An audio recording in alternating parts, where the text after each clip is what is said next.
Assalamualaikum warahmatullahi wabarakatuh. Perkenalkan, nama Ari Muhammad Rizky, semester kedua di Fakultas Hukum Universitas Surya Kencana, kelas non-reguler.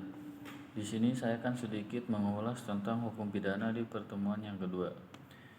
Adapun yang akan menjadi pokok pembahasan yaitu tentang unsur-unsur tindak pidana, bagian delik ataupun bestandelen panhet delik. Selanjutnya elemen ataupun unsur delik.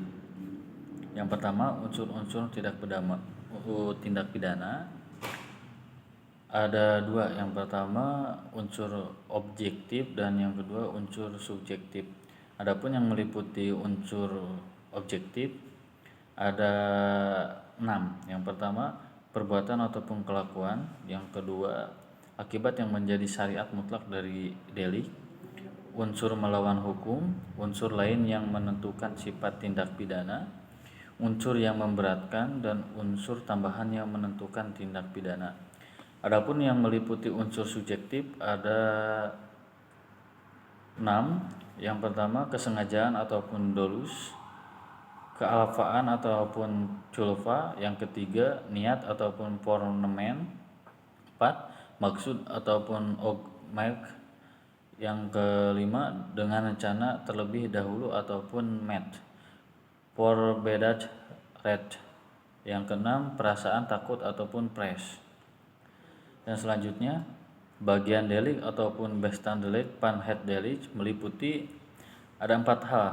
Yang pertama, terdapat dalam rumusan delik. Yang kedua, penuntut umum harus mencantumkan dalam surat dakwaan. Yang ketiga, harus dibuktikan di pengadilan. Dan yang keempat, apabila tidak terbukti, hakim harus membebaskan terdakwa ataupun vrijspraak.